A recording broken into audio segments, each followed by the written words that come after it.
नमस्कार, ऐसे सुधा में आपका स्वागत है। मैं हूं शिव कुमार तिवारी। सबसे पहले आप सबको लोकतंत्र के पर्व विधानसभा चुनाव की बहुत बहुत बधाइयाँ। आज विधानसभा चुनाव का श्री गणेश हो रहा है। हालांकि फॉर्म दाखिल करने की तिथि 30 तारीख से थी, लेकिन आज 1 नवंबर के दिन पहला पर्चा दाखिल हो रहा है कांग्रेस के उम्मीदवार मनोज मेघवाल की तरफ से। और वो कुछ ही देर में गणेश जी महाराज के मंदिर श्री सिद्धि गणेश मंदिर पहुंचने वाले हैं। गणेश जी की पूजा करने के बाद में वो निर्वाचन कार्यालय जाएंगे, जो अपना पर्चा दाखिल वहां पर करेंगे। उसके बाद में एक भव्य रैली मनोज मेघवाल की निकाली जाएगी, जो उनके निवास स्थान पर शुरू कर नगर परिषद एन के लोई स्टेडियम पहुंचेगी। लेकिन उससे पहले ठीक 11 बजे मनोज मेघवाल कांग्रेस के प्रत्याशी के रूप में अपना पर्चा दाखिल करेंगे। आइए कार्यक्रम का अवलोकन करते हैं। आज बुधवार है और विधानसभा चुनाव के कार्यक्रम का श्री गणेश कांग्रेस के प्रत्याशी मनोज मेघवाल कर रहे हैं। सुजानगढ़ के सिद्धि गणेश मंदिर में कुछ ही देर में मनोज मेघवाल पहुंचने वाले हैं, जो आज अपना पर्चा दाखिल कर रहे हैं कांग्रेस के प्रत्याशी के रूप में। ये नगर परिषद एन के लोई स्टेडियम का दृश्य आप देख रहे हैं, जहां पर तैयारी चल रही है। नामांकन के बाद यहां पर नामांकन रैली और एक सभा का आयोजन इस जगह पे होगा। मनोज मेघवाल गणेश जी मंदिर पहुंच चुके हैं नामांकन के लिए। मनोज मेघवाल नामांकन दर्ज करने से पहले गणेश जी महाराज के दर्शन और पूजन के लिए पहुंचे हैं। साथ में सभापति अमलोफर गौरी भी है। मनोज मेघवाल सिद्धि गणेश मंदिर पहुंचे हैं अपना पर्चा दाखिल करने से पहले गणेश जी की पूजा करने के लिए।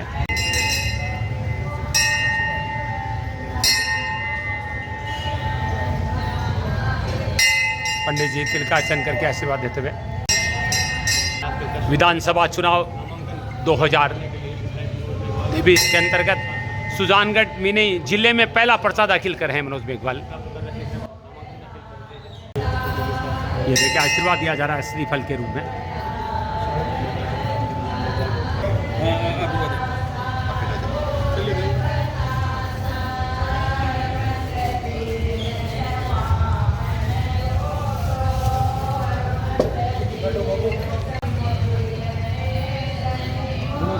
सुजानगढ़ के सिद्धि गणेश मंदिर का दृश्य आप देख रहे हैं। कांग्रेस प्रत्याशी मनोज मेघवाल अपना पर्चा दाखिल करने के लिए जा रहे हैं। उससे पहले गणेश जी मंदिर में उन्होंने पूजा अर्चना दर्शन किए हैं। आज बुधवार है, श्री गणेश हो रहा है सुजानगढ़ में। बता दूं, पूरे जिले में पहला पर्चा दर्ज करने का सौभाग्य मनोज मेघवाल को मिला। अभी तक कोई पर्चा दाखिल नहीं हुआ है और आज बुधवार 1 तारीख को वो अपना पर्चा दाखिल कर रहे हैं। साथ में सभापति, उपसभापति, पार्षद मुकुल, बजरंग सेन, मनोज पारिक सहित अनेक आप देख रहे हैं नेतागण यहाँ पर हैं।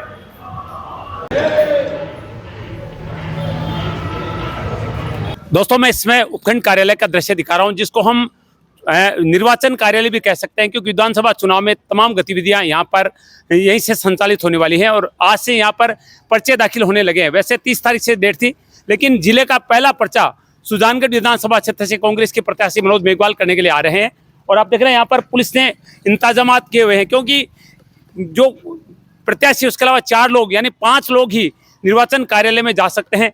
ऐसे में पुलिस यहाँ पर खड़ी है और निर्वाचन आयोग के जितने कायदे कानून हैं उनका पालन यहाँ पर किया जा रहा है पुलिस के द्वारा। आप देख रहे हैं डीएसपी शकील और उनके तमाम सहयोगी यहाँ पर निर्वाचन कार्यालय के बाहर ड्यूटी कर रहे हैं। ये देखिए मनोज मेघवाल की गाड़ियाँ यहाँ पर पहुँच रही हैं नामांकन के लिए और दूसरी गाड़ी को रोक दिया गया। आप देख सकते हैं केवल प्रत्याशी की गाड़ी अंदर गई है।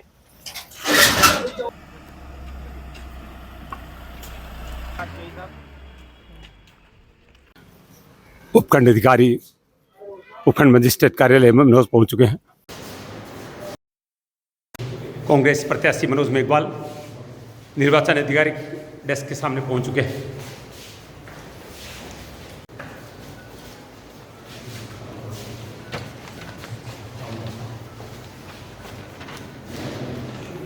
सुजानगढ़ विधानसभा क्षेत्र से कांग्रेस प्रत्याशी मनोज मेघवाल निर्वाचन अधिकारी के सामने अपना पर्चा दाखिल करने के लिए पहुंचे हैं।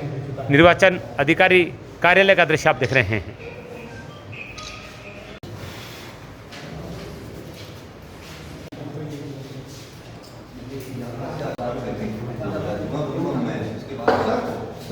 मैं निर्वाचन कार्यालय सुजानगढ़ का दृश्य दिखा रहा हूं, जहां पर चूरू जिले का पहला पर्चा दाखिल हो रहा है आज 1 तारीख को, और कांग्रेस प्रत्याशी मनोज मेघवाल अपना पर्चा खंड अधिकारी यानी निर्वाचन अधिकारी के सामने प्रस्तुत कर रहे हैं, वो अपने 4 पर्चे यहाँ पर दाखिल कर रहे हैं, क्योंकि एक प्रत्याशी 4 पर्चे दाखिल कर सकता है, क्योंकि अगर कहीं न कहीं कोई पर्चा रद्द हो जाए तो समस्या आ सकती है। तो इसमें आप देख रहे हैं मनोज मेघवाल ने अपने 4 पर्चे यहाँ पर दाखिल किए हैं और 5 लोग साथ में जा सकते हैं। छठा व्यक्ति जो है वो एक वकील के रूप में है। और आज चुनावी गहमा-गहमी सुजानगढ़ में शुरू हो चुकी है। 1 तारीख को बुधवार के दिन श्री गणेश किया है कांग्रेस के प्रत्याशी मनोज मेघवाल ने अपना पर्चा दाखिल करके। मैं ईरान को पहले अभ्यर्थी के रूप में नाम निर्देशित हुआ हूँ। ईश्वर की शपथ लेता हूँ। मैं निष्ठापूर्वक प्रतिज्ञान करता हूँ कि मैं विधि द्वारा यथा स्थापित भारत के संविधान के प्रति सच्ची श्रद्धा और निष्ठा रखूँगा और मैं भारत की संप्रभुता और अखंडता को अक्षुण्ण रखूँगा।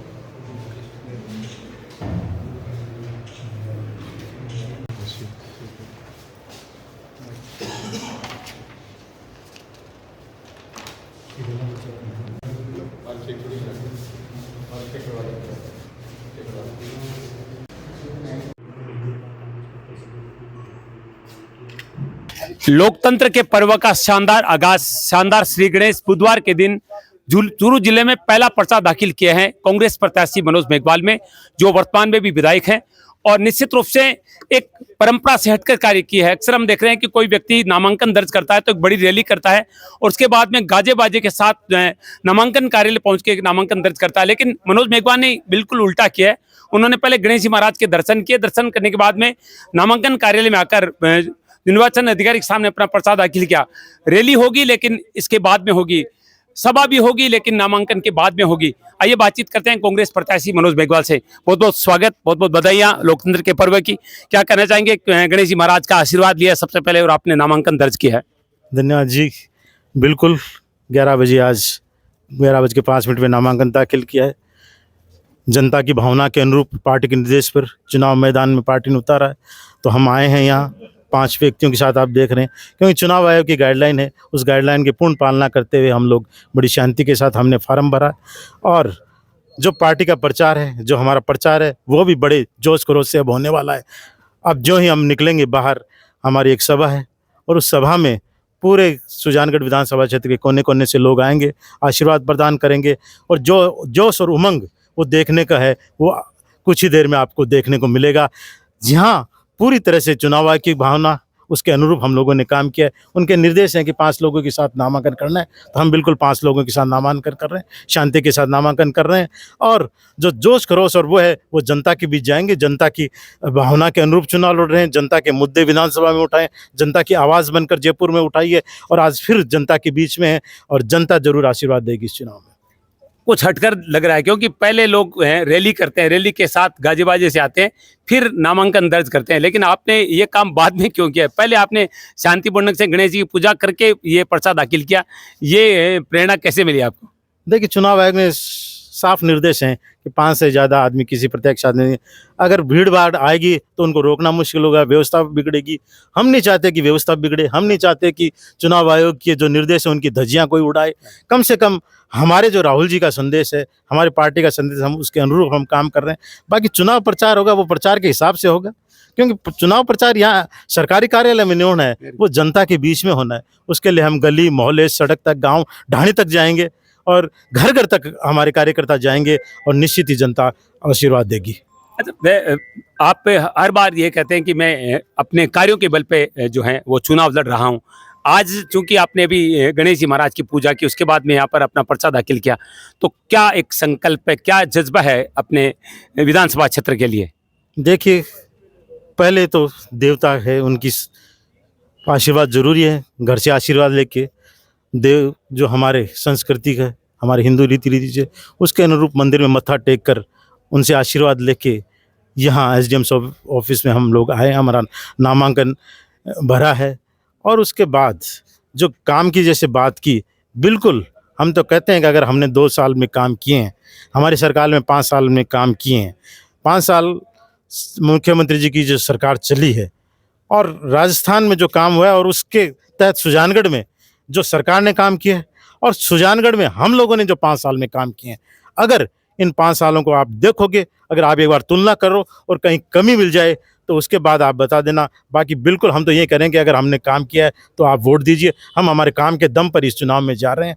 जो सरकार ने जन कल्याणकारी योजनाएं बनाई हैं, कहीं हिंदुस्तान में आपको देखने को मिली है तो आप तुलना कीजिए। अगर उन योजनाओं को आप और मजबूती के साथ देखना चाहते हैं, अगर जो हमने काम किए हैं विकास के, उन विकास के कामों को और आप आगे बढ़ाना चाहते हैं तो निश्चित ही आप लोग कांग्रेस का समर्थन देंगे। और मुझे पूर्ण विश्वास है कि हमारे काम को देखकर, हमारी सरकार के काम को देखकर जनता इस बार पुनः एक बार पिछली बार से भी भारी आशीर्वाद देगी। मनोज जी, जो आज लिस्ट आई है कांग्रेस की, उसमें मीडिया में भी आ रहा है कि आज की लिस्ट में ऐसा लग रहा है कि गुटबाजी कहीं नजर आ रही है। गलौत गुट के लोगों को टिकटें ज़्यादा दी गई है, पायलट गुट के लोगों को टिकटें कम दी गई। आपको लग रहा है इस तरह की कोई चीज़ है राजस्थान में? देखिए, पायलट साहब ने भी कल नामांकन के समय कहा था कि हाईमागान का है भूलो और आगे बढ़ो, तो वहाँ सब खत्म हो चुका है। तो यहाँ पूरे राजस्थान में अब कुछ नहीं है, भूलो और आगे बढ़ो और पुनः राजस्थान में सरकार रिपीट करो। पूरी पार्टी एकजुट है, पूरा हाईकमान के निर्देश पर राजस्थान की कांग्रेस एकजुट होकर इस बार चुनाव मैदान में जा रही है। मनोज जी, मैं सच कह रहा हूँ, आज आपकी बॉडी लैंग्वेज कहीं ना कहीं पहली बार आपके पिताजी की तरह मुझे नजर आ रही है, क्योंकि आपका जो आत्मविश्वास आज है वो बिल्कुल ऊपर नजर आ रहा है। तो कहीं ना कहीं आज लग रहा है कि जब आप दूसरी बार, पहली बार जब आपने चुनाव लड़ा तो पिताजी की मृत्यु के बाद में हुआ था, उपचुनाव था। आज चूंकि एक अधिकृत चुनाव के अंतर्गत आप पूरे राजस्थान के चुनाव के अंतर्गत चुनाव लड़ रहे हैं, तो उस आत्मा का, उन पिताजी का किस तरह का आशीर्वाद आपको मिल रहा है, या कौन सी चीज़ें आपको आज प्रेरित करी है उनकी? देखिए, उस चुनाव और इस चुनाव में फ़र्क है। वो चुनाव क्योंकि एक उपचुनाव हुआ था, लोगों को उसमें बड़ा आघात लगा था जब मेरे पिताजी, जिनको उन्होंने एक बार पुणे विधानसभा में भेजा था और उनका कार्यकाल अधूरा रहा, तो कहीं कहीं लोगों में निराशा थी, हताशा थी।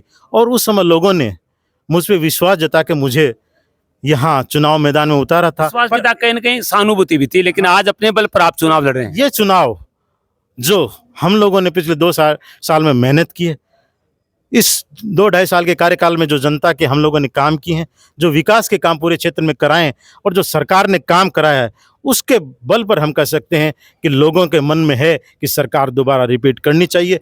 हमने जो काम किया उसको देखकर लोगों के मन में है कि वास्तव में इन्होंने काम किया है, इनको समय कम मिला है तो एक और मौका इनको मिलना चाहिए। और हम तो उसी बलबूते हैं कि जो हम लोगों ने जनता के बीच में जो काम के मुद्दे उठाए और उन मुद्दों को पूरा किया है, जो जन कल्याणकारी योजनाएं चली हैं उनको जन जन तक पहुंचाया, और विशेष तौर से इस सुजानगढ़ क्षेत्र में मूलभूत जितने भी बातें हैं या विकास के जो काम किए हैं और उसका जो जिस तरह से समर्थन लोगों ने किया है पिछले दिनों, क्योंकि पिछले 1.5-2 महीने हम हर गांव में गए हैं, हर सुजानगढ़ के गली मोहल्लों में गए हैं और लोगों ने उस काम को जो सराहा है और उसका जो देख के आज हमें जरूर आत्मविश्वास है कि लोग जरूर उसको पसंद किया है और इस बार जरूर समर्थन उससे भी ज़्यादा हमें लोग देंगे। चलिए, बहुत बहुत धन्यवाद बातचीत के लिए और बहुत बहुत शुभकामनाएं आपको। धन्यवाद। लोकतंत्र के पर्व का आगाज सुजानगढ़ में आज 1 तारीख को कांग्रेस के प्रत्याशी मनोज मेघवाल ने पर्चा दाखिल करके किया है और उत्साह देखते ही बन रहा है, मनोज का आत्मविश्वास भी देखते ही बन रहा है। और वो कह रहे हैं कि मैं बार बार एक ही बात कह रहे हैं कि मैंने जो पिछले 2.5 सालों में जो कायम किए हैं, मैं उनके बल पर चुनाव लड़ने वाला हूँ। तमाम जो मुद्दे हैं वो गौण होने वाले हैं, मेरे विकास का कार्य है वो मुझे जिताने वाला है। आत्मविश्वास में लबरेज नजर आ रहे हैं और आज मैं देख रहा हूं कि उनकी जबान भी कहीं लड़खड़ा नहीं रही है। आज कुछ अलग हटकर उनका आत्मविश्वास नजर आ रहा है और कुछ ही देर के बाद में अपने निवास स्थान से रैली के रूप में स्टेडियम पहुंचेंगे, जहां पर एक विशाल जनसभा का आयोजन भी किया है। फिलहाल आज शांतिपूर्ण ढंग से पहले आप बुधवार के दिन गणेश जी मंदिर पहुंचे, गणेश जी महाराज की पूजा अर्चना की, उसके बाद में निर्वाचन कार्यालय में आके उन्होंने 4 पर्चे दाखिल किए, क्योंकि 4 पर्चे एक प्रत्याशी दाखिल कर सकता है। क्योंकि दुर्भाग्यपूर्ण ढंग से अगर कोई पर्चा गलत हो जाए, कुछ हो जाए, 2 हो जाए, 3 हो जाए, तो इसलिए ये 4 पर्चे दाखिल किए गए। और निश्चित रूप से लोकतंत्र के पर्व का शानदार श्री गणेश सुजानगढ़ में हो चुका है। मैं प्रत्येक मतदाता से निवेदन करूंगा कि अपने मताधिकार का प्रयोग जरूर करें, क्योंकि हमें गर्व है कि हम दुनिया के सबसे बड़े लोकतांत्रिक देश भारत के वासी हैं और प्रत्येक वोट हमारे देश के लिए, हमारे राज्य के लिए बहुत महत्वपूर्ण है। इसलिए वोट जरूर डालें, किसी को डालें, अच्छे व्यक्ति को वोट दें, इसका भी ध्यान रखें और किसी के प्रलोभन में नहीं आए, ईमानदारी के साथ, स्वाभिमान के साथ मतदान करें। एशियन सुलह के लिए मैं शिव कुमार तिवारी, अपने सहयोगी विवेक तिवारी के साथ आप सबका धन्यवाद। नमस्कार।